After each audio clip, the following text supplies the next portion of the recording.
noches, amigos y amigas. Esta es la edición estelar de Costa Rica Noticias para hoy, martes 5 de marzo del año 2019. Yo soy Randall Vega y estoy con la periodista Ana Marta Arce esta noche. Ana, ¿cómo le va?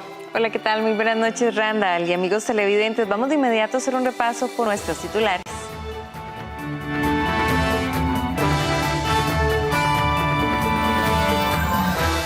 El diputado del PIN, Walter Muñoz, calificó la aprobación integral al reglamento legislativo como una página negra en la historia democrática parlamentaria. El geólogo Alan Astorga aseguró a Costa Rica Noticias que los empresarios nicaragüenses están comprando el oro que los coligalleros extraen de Cruzitas. Sindicato Rerum Novarum denunció la situación apremiante de 280 familias que dependen de los ingresos de Chiquita Brands. Aseguran que los afectados se unirán al 12% de la población desempleada en Limón. Los científicos confirmaron el segundo caso mundial de un paciente que se curó del virus del SIDA. Los resultados se dieron luego de un trasplante de médula para tratarse una leucemia. Esta noche en nuestros martes de fútbol hablaremos de la situación actual del campeonato local y del banquillo inestable del Club Sport Herediano. Iniciamos con la información. 10 son los principales cambios que realizaron los diputados al reglamento legislativo. 10 son los principales cambios que se aprobaron este lunes en la reforma al reglamento legislativo. La discusión de dicho proyecto se vio trabada por distintas peticiones de las bancadas de oposición. El bloque independiente y de afinidad a Fabricio Alvarado solicitaba más plazas de asesores para apoyar el proyecto, mientras que la Unidad Social Cristiana emitió una carta al presidente de la República solicitándole la convocatoria de aproximadamente 24 proyectos, estos para votar a favor de la reforma al reglamento legislativo. Los principales cambios son: se recortó el uso de la palabra para la discusión de mociones durante un primer debate o una primera votación de 15 a 5 minutos.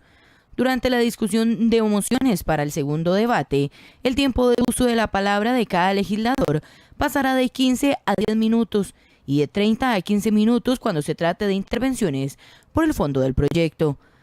La solicitud de lectura de documentos no se podrá realizar. Estos simplemente se adjuntarán a las actas. En los debates reglados, los diputados ya no podrán hacer el uso de la palabra por 30 minutos. Este tiempo se reduce a solo 10 minutos. El plazo establecido para la discusión de un proyecto en comisión es de 60 días hábiles.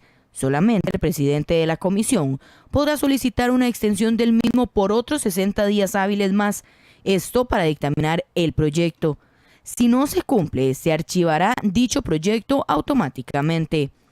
Se crea un procedimiento abreviado que se podría aprobar únicamente mediante una moción que reciba mayoría absoluta. En caso de impuestos, venta de activos o convenios internacionales, se necesitarán 38 votos. En dicho procedimiento abreviado se podrá aplicar solamente a 10 proyectos de ley en cada legislatura y no se podrá presentar mociones de reiteración. Además, se eliminó la votación secreta en caso de acusación o suspensión de los funcionarios de los supremos poderes. Para finalizar, se creó un mecanismo que impide a los diputados negociar una nueva agenda de consenso, como ocurre actualmente en el artículo 36 del reglamento legislativo, hasta que no se agote la agenda anterior. Dichas modificaciones contaron con el apoyo de 41 diputados y empezarán a regir dentro de un mes. Los jefes de fracción de la Unidad Social Cristiana y el PAC negaron que el apoyo a la reforma del reglamento legislativo se diera a cambio de votos para proyectos. Tanto Víctor Morales Mora, jefe de fracción del Partido de Acción Ciudadana, y Erwin Macis, jefe de la bancada social cristiana, negaron que el apoyo final para aprobar la reforma al reglamento legislativo se diera a cambio de votos para proyectos. Lo que sí es una realidad es que la fracción de la Unidad Social Cristiana le envió una carta al presidente de la República solicitándole la convocatoria de 24 proyectos presentados por distintos legisladores de la bancada. Entre estos, el sonado proyecto 20.985, ley para combatir la contaminación por plástico. Sobre el tema de proyectos de ley y sobre una agenda de reactivación económica, sí, ese siempre ha sido un tema que hemos defendido, tratado de impulsar. Consideramos que que deja o queda debiendo el gobierno con lo que hasta el momento se ha hecho en materia de reactivación económica, y entonces ahí vamos a estar fuertes en cualquier momento que podamos levantar la voz, ¿verdad? Para poder lograr ese equilibrio y para poder, digamos, también presionar al Ejecutivo a que tome parecer y a que además entienda que son temas que hay que construirlos y verlos a diario. Por su parte, Morales rechazó que el PAC comprometiera sus votos a proyectos de interés para el PUSC y aseguró que el compromiso es mantener una agenda activa de proyectos que son de interés de ambas partes. No, aquí no ha habido compromiso de votos. Aquí no hay votos de por medio. O sea, aquí lo que hay, el Partido Unidad ha sido socio en el tema del reglamento desde hace un año. O sea, el Partido Unidad Social Cristiana, junto con los otros partidos que hemos estado comprometidos en esto, hemos venido trabajando. Si en la semana pasada la fracción de la Unidad se preocupó y le pareció que no era conveniente que se hubiesen retirado el proyecto de plásticos que ellos estaban impulsando, igual que se retiró el proyecto de plásticos que nosotros estamos impulsando, es un tema particular. A la reforma recién aprobada aún le espera un nuevo obstáculo, pues el diputado Walter Muñoz prepara un recurso de inconstitucionalidad, alegando violación al artículo 124 de la Constitución Política. No, es distinta porque una cosa es la Constitución Política, o sea que el proyecto al final es inconstitucional, y el otro tiene que ver con errores de procedimiento. En el tema de errores de procedimiento, lo que mencionamos nosotros era que el proyecto no tenía que devolverse a comisión, pero por la tardanza en la respuesta, pues ahora esperaremos la respuesta final para proceder con la acción. Dicha reforma al reglamento entraría en vigencia el próximo 4 de abril. En los próximos días el gobierno convocará la reforma al empleo público. Además, el Ejecutivo incluirá otros 5 proyectos de ley que presentaron anteriores diputados de la Unidad Social Cristiana. El gobierno mantiene su compromiso de enviar a la Asamblea Legislativa la reforma al empleo público que regularía el otorgamiento de los beneficios salariales que se pagan en el sector, tales como las anualidades, dedicación exclusiva, auxilio de cesantía y prohibición. Esos son un compromiso que ya tenemos para marzo, nosotros presentar todo lo que es con la parte de empleo público y otros proyectos. Yo lo que he dicho es, como gobierno, iremos cumpliendo paulatinamente esto porque hay cosas que van saliendo. Una, esta reforma al reglamento, tenemos interés a que salgan otras cosas ahora, como la ley de extinción de dominio, como la ley en materia de armas. Además de la reforma al empleo público, el Poder Ejecutivo convocará 5 proyectos de ley que presentaron anteriores y actuales diputados de la Unidad Social Cristiana, luego de que 7 de los 9 legisladores socialcristianos votaran a favor de los cambios en el reglamento de la Asamblea Legislativa. Estos 5 proyectos son: Ley para la promoción del desarrollo sostenible de la cuenca del río Naranjo y la protección del Parque Nacional Manuel Antonio, reforma al Código Municipal, reforma a la Ley Constitutiva de la Caja Costarricense de Seguro Social, adición de un capítulo a la Ley del Sistema Financiero Nacional para autorizar al BAMBI emitir bonos de vivienda a los habitantes de los territorios insulares, Ley para la eficiencia en la conservación y mejoramiento de la red vial. En un intercambio de cartas, los socialcristianos pidieron al presidente convocar proyectos de ley para reactivar la economía, así como incluir dentro de la reforma al empleo público el desenganche salarial de los médicos. El presidente Carlos Alvarado se comprometió a mantener la convocatoria de otros 7 proyectos para las sesiones extraordinarias. Estos son: Ley para racionalizar el gasto en arrendamientos de bienes inmuebles para la amortización de la deuda pública, Ley para regular el teletrabajo, reformas al Código de Trabajo para combatir la discriminación laboral contra las mujeres en condición de maternidad, Ley de creación del sistema de empleo juvenil para la protección de empleo de las personas jóvenes, modificación integral a la ley reguladora de la actividad de las sociedades públicas de economía mixta, ley para fijar los topes equitativos a las pensiones de lujo, rediseñar y redistribuir los recursos de la contribución especial solidaria y crear la figura de la jubilación obligatoria excepcional, ley de impuestos sobre los excedentes de las asociaciones cooperativas. Todos estos proyectos se convocarán en estas sesiones extraordinarias. Habían 7 proyectos que ya estaban convocados y nos hemos comprometido a mantenerlos así. Hemos visto otras peticiones y hemos ampliado la convocatoria, se estará ampliando a otros 5 proyectos. Y creo que eso es parte del base del diálogo político, eso lo hacemos con... ¿Cuáles proyectos, presidente? Bueno, ahora no tengo, les soy sincero, no tengo tal presente porque vimos cuáles eran esos 5. Por otro lado, el mandatario dijo estar satisfecho con los cambios aprobados en el reglamento de la Asamblea Legislativa, los cuales evitarían que un proyecto tarde años en convertirse en ley, y señaló que tanto él como su ministro de la Presidencia, Rodolfo Pisa, llevaron el curso de las conversaciones con la fracción del PUSC. Bueno, fue más, yo tuve un par de conversaciones directas con el diputado Erwin Macís, también el viceministro de la Presidencia, don Agustín Castro, nos ayudó en ese proceso y en alguna medida también participó el ministro don Rodolfo Pisa, pero eso en el ámbito de las competencias y como lo hacemos con todas las fracciones. Yo hoy me siento complacido que tengamos un reglamento reformado. El reglamento de la Asamblea Legislativa tiene 50 años de vigencia. El diputado de Integración Nacional, Walter Muñoz, calificó la aprobación integral al reglamento como una página negra en la historia democrática parlamentaria.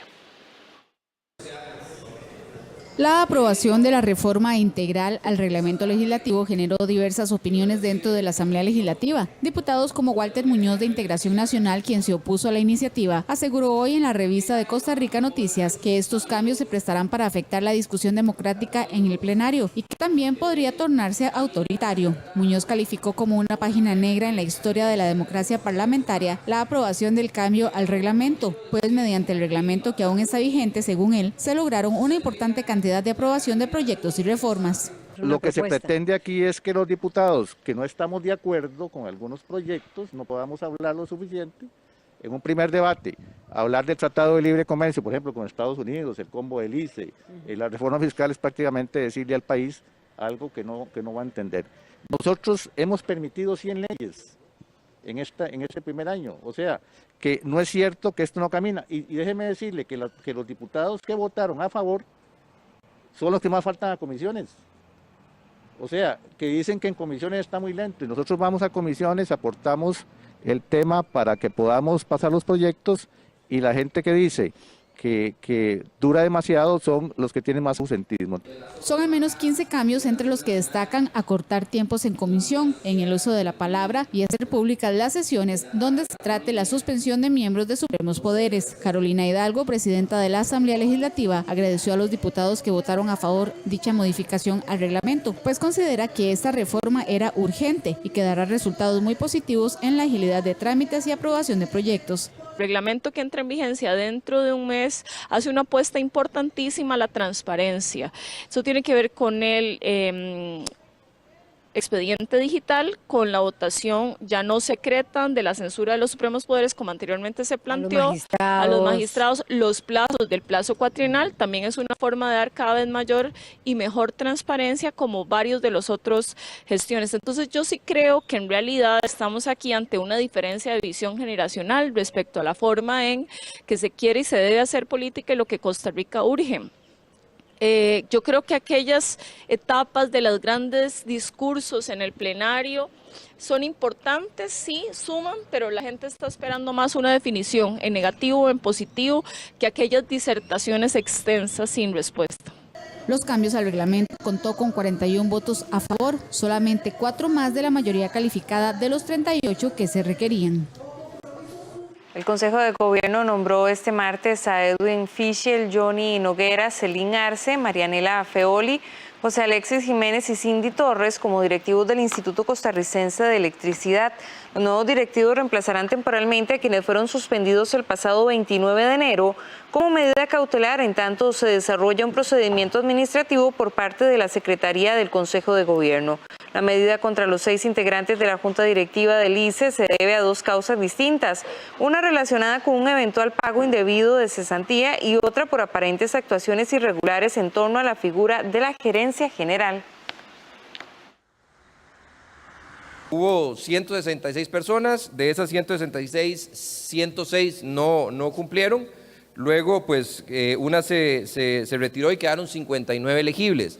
De esas 59, el Consejo de Gobierno tomó, la Secretaría del Consejo de Gobierno, considerando el artículo 10 de la ley del ICE, pues, donde se designan cada uno de los perfiles que deben de tener los puestos de los directores, nos remitió una lista y sobre esa lista pues se deliberó y se llegó a esa conclusión el día de hoy en Consejo de Gobierno.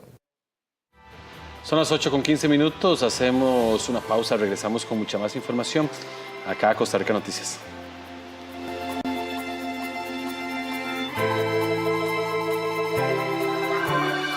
Sindicato Rerum Novarum denunció la situación que apremia a las 280 familias que dependen de los ingresos de Chiquita Brands. Aseguran que los afectados se unirán al 12% de la población desempleada en Limón.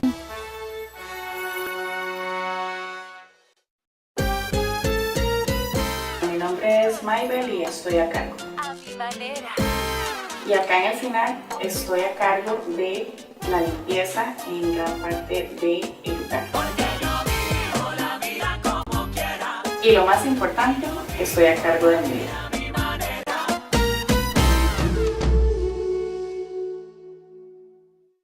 El reportero. Los acontecimientos más importantes de Europa vistos desde diferentes perspectivas. Reporteros en el mundo. Todo lo que pasa a nivel mundial visto más allá de la noticia. 2 programas de la DW de Alemania. Reporte DW. Todos los domingos a partir de la 1 de la tarde. Solo en 13. Costa Rica Televisión. Cada empresa tiene diferentes necesidades, pero todas tienen la visión de ser más grandes. Con el apoyo adecuado, usted puede tener el capital que necesita para seguir creciendo y dirigirse al éxito. Aproveche esta oportunidad para impulsar su negocio, con los créditos a la medida del Sistema de Banca para el Desarrollo, disponibles en el BCR. Solicítelo ya al 2211 1155. Somos el Banco de Costa Rica. Nominada a 4 premios Oscar y ganadora de 1. Looking very prosperous there, Len. New fixtures and all. Yes, I got mine. Como parte de los jueves con Cary Grant, la historia de un hijo y su madre adentrándose en el mundo del crimen. Money? Where does money come from, huh? You earn it, you steal it. You find it, someone leaves it to you. Un corazón en peligro. Este jueves a las 10 de la noche, solo en 13. Costa Rica Televisión. Me llamo Mercedes y estoy a cargo. Soy documentalista y en el CINAR estoy a cargo de grabar historias e imágenes para el gran álbum de la familia costarricense. Y lo más importante es que estoy a cargo de mi vida.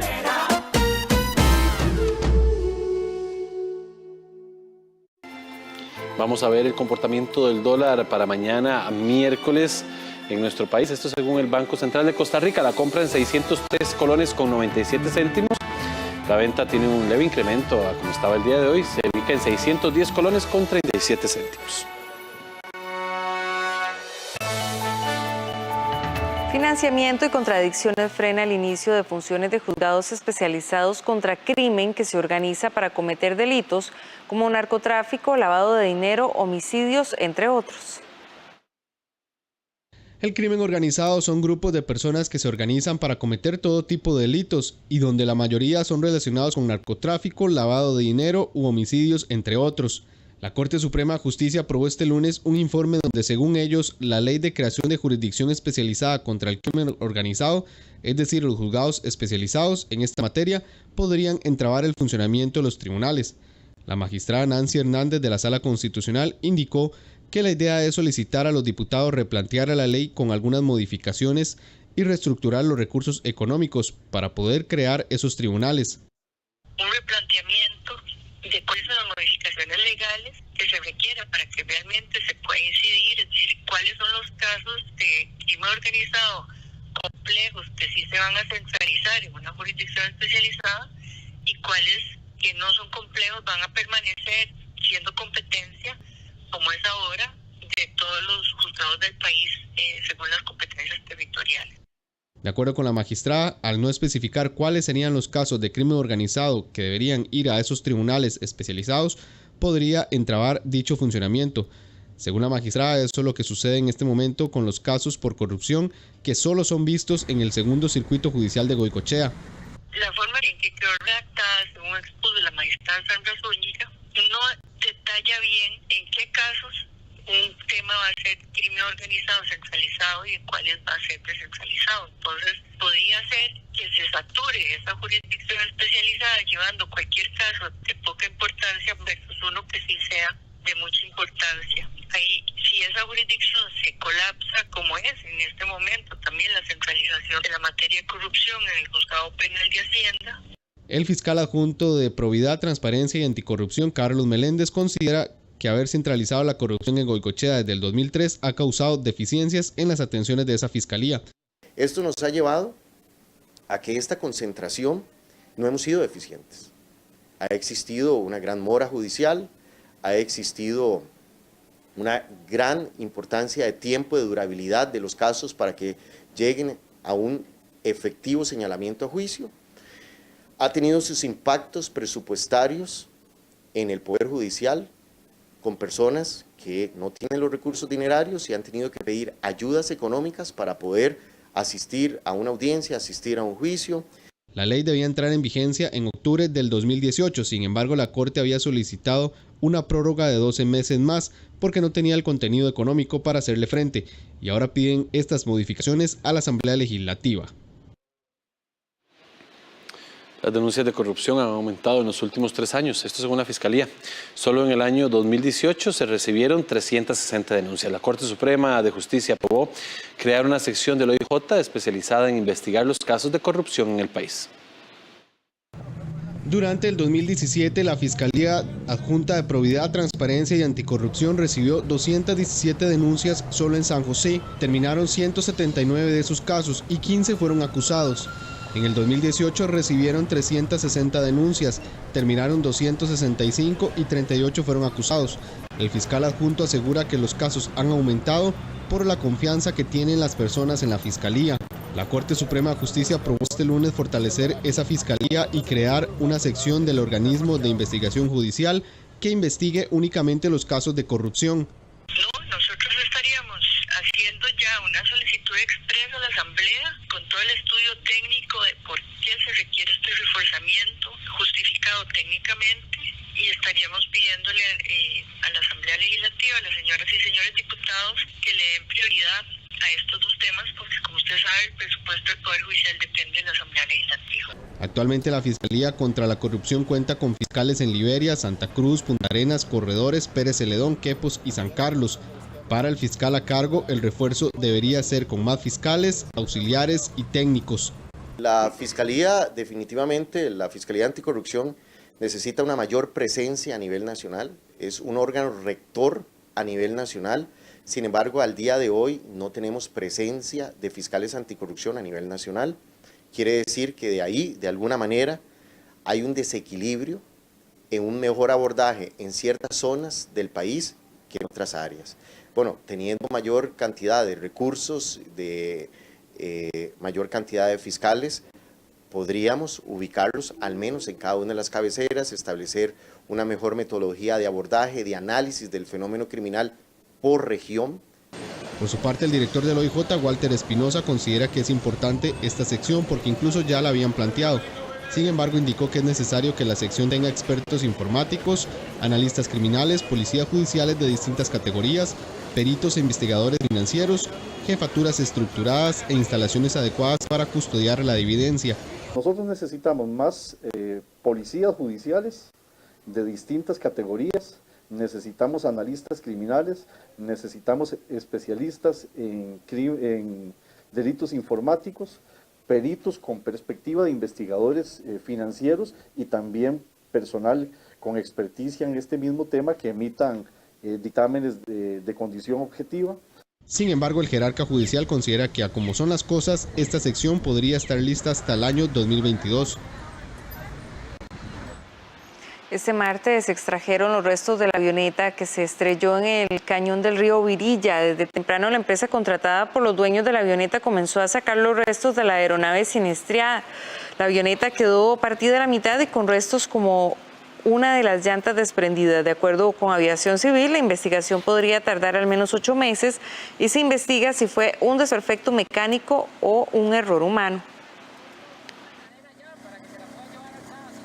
Bueno, a partir de este momento, el equipo de investigación, al tener este intercambio con el fabricante de la aeronave y de las partes específicamente, si se considera que hay alguna parte específica que deba de analizarse con mayor detenimiento, ahí es donde viene esa comunicación y ese trabajo en equipo para ya sea analizar la pieza acá en Costa Rica o eventualmente solicitar apoyo exterior y que la misma sea analizada afuera. Expertos consideran que es muy probable que empresarios en Nicaragua estén comprando el oro que se extrae ilegalmente de Cruzitas. Alan Astorga, geólogo ambiental, desarrolló un estudio para definir la situación actual de Cruzitas. Identificó que no es viable ambientalmente que se extraiga el oro de la finca. Sin embargo, también confirmó que en solo 2 años los coligalleros han extraído 1 tonelada de oro valorado en $90 millones y que es vendido a empresarios en Nicaragua. Sabemos que el mercurio y posiblemente el cianuro está viniendo de Nicaragua. Entonces, cuando ellos van a recoger ese mercurio, llevan el oro y lo venden allá.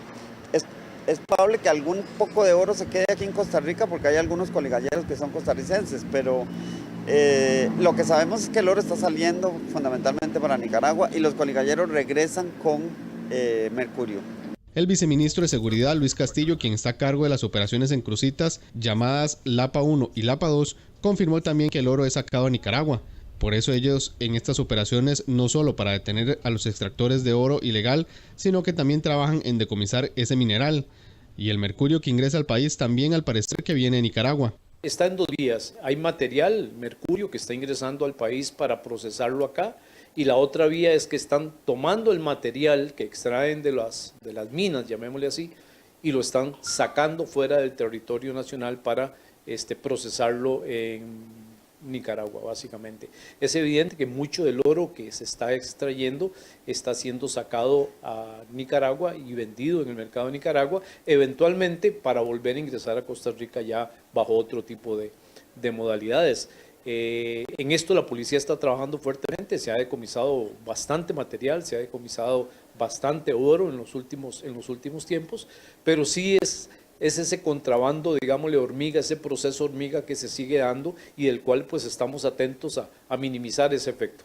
La próxima semana Seguridad Pública desarrollará la operación Lapa 2. De acuerdo con Astorga, hay clara evidencia que en Latinoamérica quienes compran oro son las empresas mineras y que hasta dotan de materiales como cianuro o mercurio a los coligalleros, por eso no descartan que suceda en Cruzitas. Como establece la ONU, ha hecho estudios sobre esto y en América Latina es un patrón que se repite. La empresa minera es la que les suple el mercurio y a veces hasta el cianuro a los coligalleros y les compra el oro. Les compra el oro relativamente barato porque cuando decimos que son 90, 100 millones de dólares, eso es lo que se gana la minera, ¿verdad? O la empresa que les compra el oro. A ellos les paga bien, pero no les paga el precio del mercado internacional. En Cruzitas podría extraerse hasta 64 toneladas de oro según el estudio de Alan Astorga.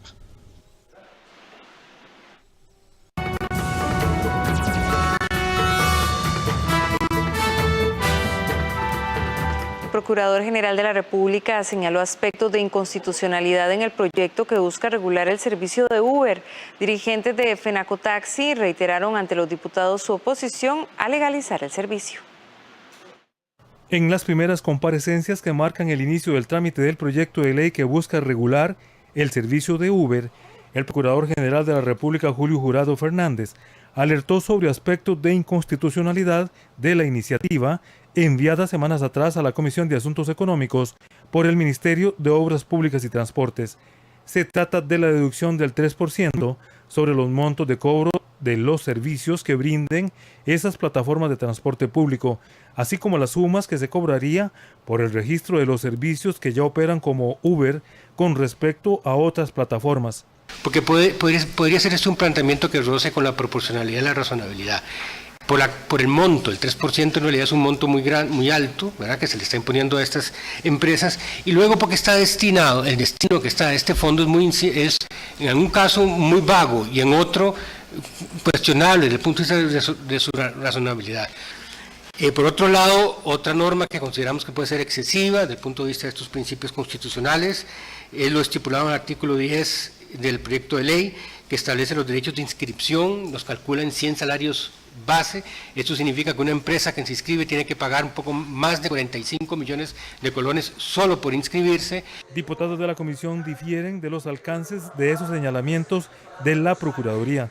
Para algunos se debe corregir el proyecto, mientras otros dudan de si en realidad se puede tomar como desproporcional la deducción del 3% del costo de los servicios prestados para conformar el Fondo de Movilidad Urbana que contiene el proyecto.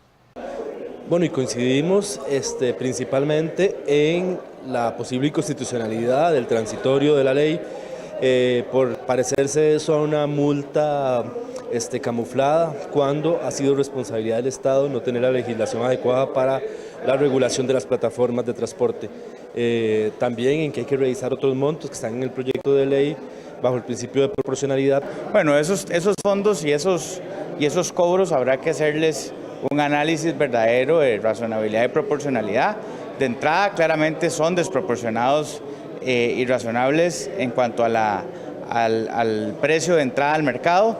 No estoy seguro y convencido de que sea el 3% eso, una desproporción e irrazonabilidad. Eso habrá que verlo. Entre tanto, el representante de la Federación Nacional de Cooperativas de Taxis, Edwin Barbosa, reiteró la oposición del gremio a esa iniciativa que busca legalizar el servicio de Uber. Afirmó que si se insiste en el proyecto, se requieren varios cambios, entre estos, que la autorización sea a personas físicas y que el sistema de pago sea únicamente mediante tarjeta, porque de lo contrario, seguiría abierto el portillo para el denominado servicio pirata. Para que sea por persona física, no a una empresa transnacional poder brindarle 1000 autorizaciones para que haga con ella lo que quieran. La obligatoriedad del conductor acreditado y que tenga una licencia, si es servicio público debe tener la C1. En el tema tarifario, en este proyecto está a la libre. Las comparecencias continuarán en la Comisión de Asuntos Económicos. El PAC y Liberación Nacional le dieron marcha atrás en la recomendación de las ternas para la elección de 3 magistrados de la Sala Tercera. Ambas bancadas impulsan informes de minoría. Los cuestionamientos al procedimiento y algunos candidatos recomendados para llenar 3 vacantes de la Sala Tercera suscitaron cambios en las ternas que en un principio eligió la Comisión Legislativa de Nombramientos. En definitiva, serán remitidos al plenario 3 informes, 2 afirmativos de minoría y 1 de mayoría afirmativo. La fracción de Liberación Nacional optó por recomendar una sola terna para las 3 plazas vacantes. Anteriormente eran 3 ternas, es decir, 9 candidatos. Los verdiblancos optaron por integrar su nueva propuesta de 3 nombres, seleccionando a los candidatos que encabezaron las 3 ternas en un principio. Estos son Álvaro Antonio Burgos Mata en el primer lugar, Sandra Eugenia Zúñiga Morales en el segundo y Gerardo Rubén Alfaro Vargas en el tercero. Y nosotros consideramos oportuno y lógico que los 3 mejores participaran en las 3 ternas. No había una tesis lógica para excluir a uno de otros de los expedientes. Creemos que los 3 primeros lugares con las mejores calificaciones, las mejores valoraciones, debían repetir en los 3 expedientes. Lo más curioso de eso es que ellos, la propuesta que hacen son las mismas 3 personas en los 3 expedientes. O sea, para ellos, dentro de los 20 y tantos de postulantes, no había nada mejor que esos únicos 3 para que no tuvieran más opciones en diferentes. Me parece curiosísimo. La Unidad Social Cristiana y Restauración Nacional se mantendrán con la recomendación de las 3 ternas conformadas originalmente, de tal manera que este es el informe afirmativo de mayoría. Para los socialcristianos, cambiar de opinión por las críticas como las del panel independiente no se justifica. Pero lo que a mí me compete de manera personal, yo soy un diputado que tengo mi criterio y tengo mi posición y difícilmente alguien va a tener alguna incidencia sobre mi criterio por presión. Las vacantes que se deben llenar en la Sala Tercera son las que dejaron Carlos Chinchilla, Doris Arias y Celso Gamboa. 8:34 minutos, vamos a hacer una pausa y enseguida regresamos con más información.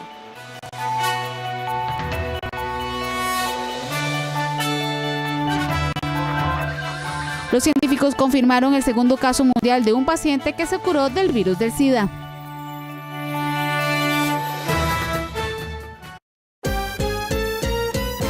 Hola, soy Mercedes y estoy a cargo.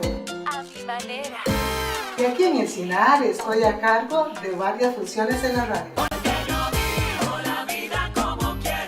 Y lo más importante es que estoy a cargo de mi vida.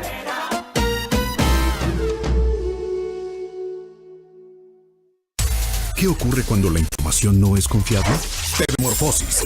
Periodistas y comunicadores internacionales reunidos para discutir los desafíos que impone erradicar la desinformación en los nuevos ecosistemas mediáticos. Telemorfosis. Periodismo en la era de la posverdad. El doctor está examinando a la señora Edwards. Ya pueden entrar. Soy su esposo. Seamos honestos, Sergei. No eres un aviador. Solo eres un mujeriego, viviendo a expensas de Harry Selfridge. Así tratas a cualquiera que quiera conquistarte, porque si es así, me sorprende que estés soltera. Disculpe. No quiero a cualquier mujer en mi vida, te quiero a ti. ¡Despierta! Es él. Es uno de ellos. ¡Párate! Mr. Selfridge. Todos los jueves a las 9 de la noche. Solo en 13. Costa Rica Televisión. ¿Por qué la esclavitud? Es una serie de documentales que revelan cómo hombres, mujeres y niños viven sus vidas como esclavos modernos en todos los rincones del mundo. Este sábado 9 te presentamos Esclavos Secretos de Corea del Norte. Descubrí el régimen inhumano que opera una de las redes esclavistas más grandes del mundo. ¿Por qué la esclavitud? Una producción internacional que podrás ver solo en 13, Costa Rica Televisión. El gobierno afirma que ya trabaja en programas que permitirán la reactivación económica de la provincia de Limón. Pese a que el tema no fue tratado en el Consejo de Gobierno de este martes, el ministro de la Presidencia afirma que reactivar la economía en Limón es una de las prioridades del gobierno. Esto luego del anuncio del despido masivo de la empresa Chiquita Brands, que se une también al de Dole. El jerarca manifestó que desde semanas atrás han buscado propuestas en conjunto con el Ministerio de Trabajo y las fuerzas activas de la provincia para la reactivación de la economía. Consejo de Gobierno, pero el presidente de la República todas las semanas dedica un rato con varios ministros y varios jerarcas a diseñar propuestas y avanzar propuestas para mejorar la situación en Limón. Es una prioridad, así lo ha manifestado el señor presidente de la República y así lo entendemos todos los ministros y presidentes ejecutivos y jerarcas de la administración pública. Por otra parte, la ministra de Comunicación, Nancy Marín, manifestó que se cuenta con un dinero de cooperación por parte de Corea para trabajar en los planes reguladores de las municipalidades de todos los cantones de Limón y poder agilizar otros proyectos en el Caribe. Se hizo la inauguración del segundo tanque de agua más grande del país, en el que incide también, por supuesto, en el tema de reactivación económica. También anunciamos que hay cooperación, dinero de cooperación por parte de Corea para trabajar en los planes reguladores de las municipalidades de casi todos los cantones de la provincia. Solo uno de los cantones queda por fuera, que la elaboración de los planes reguladores de las municipalidades es fundamental para poder hacer inversión con seguridad jurídica. La Confederación de Trabajadores Rerum Novarum le está dando acompañamiento a los 280 trabajadores que serán cesados de la empresa Chiquita. Lenín Hernández, presidente de esta organización, manifestó que los afectados aún no reciben una carta formal de despido y con esto la empresa está irrespetando la reforma procesal laboral, el Código de Trabajo y la convención colectiva que los ampara. Además, hizo un llamado al gobierno para que tome la situación que enfrentan estos trabajadores con seriedad y aseguró que el Estado debe garantizar empleo digno sin importar la cantidad de afectados. Los trabajadores hasta el día de hoy no han tenido una carta formal de despido, lo que contraviene la reforma procesal laboral, el Código de Trabajo. Se está respetando también la misma convención colectiva que tiene el sindicato Citroacobal, sindicato que está adscrito a nuestra central sindical. Y esos temas legales serán ventilados en las próximas horas ante los tribunales de trabajo. Pero lo otro es la desidia política y es la parte que nos preocupa, porque si bien es cierto, la empresa está generando, este monopolio está generando desempleo en la provincia de Limón, esto era de conocimiento desde el 2009 del Partido de Liberación Nacional. Con los despidos de la empresa Chiquita Brands, 280 familias se vieron afectadas. Limón tiene una tasa de desempleo del 12%. Científicos españoles celebran que una segunda persona en el mundo se ha curado del SIDA gracias a trasplantes de células madres. En el mundo existen 37 millones de personas que padecen de VIH. y cerca de 1 millón por año mueren por esta causa. Es por estas cifras que científicos españoles celebran la cura de la segunda persona en el mundo que padecía VIH. Se trata de un masculino que fue trasplantado con células madres con una mutación genética muy rara y el virus se eliminó de su cuerpo desde hace 3 años ya. El paciente estaba contagiado de SIDA desde el año 2003. Es hora de hacer una nueva pausa informativa. Todos los martes tenemos hoy un análisis deportivo a cargo de nuestro compañero Gerardo Cotocover, así que hasta aquí llegan las noticias, pero a la vuelta estarán los deportes. Así es, que tenga una linda noche.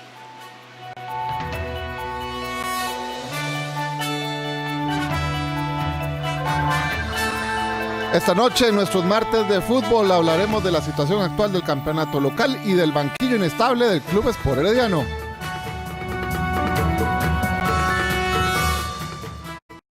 Este es el programa de televisión costarricense que desde hace 15 años promueve la inclusión de personas con discapacidad y personas adultas mayores. Conscientes de esta oportunidad, aprovechamos el espacio para compartir con ustedes contenidos de calidad que le aporten a su vida y de los que ustedes son partícipes.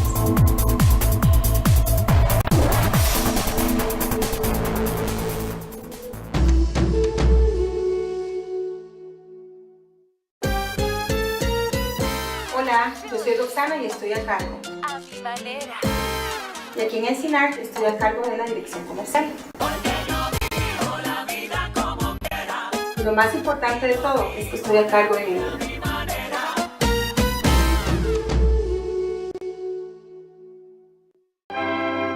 La segunda misa compuesta por este maestro.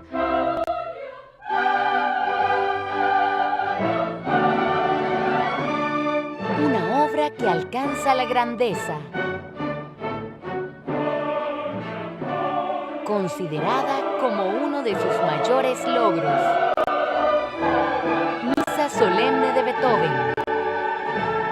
Este domingo a las 2:30 de la tarde. Solo en 13.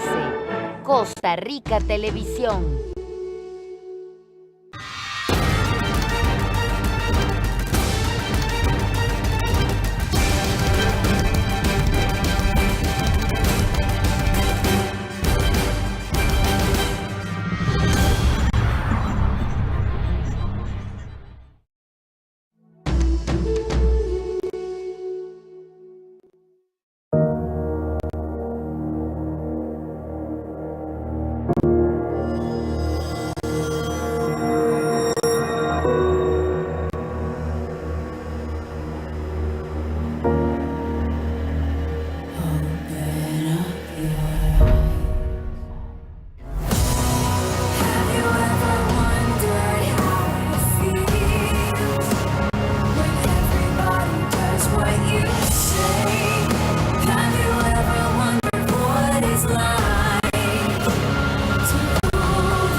Mata Hari, todos los lunes a las 9 de la noche. Solo en 13. Costa Rica Televisión.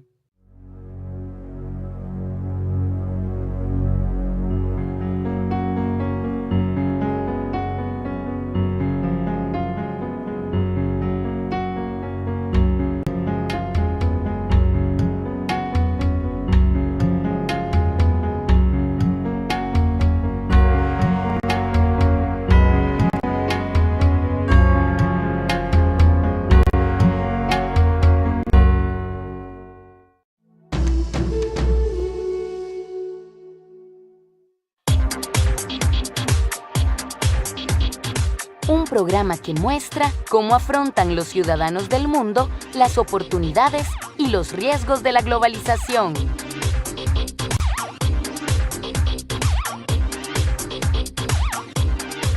Global 3000, todos los sábados al mediodía.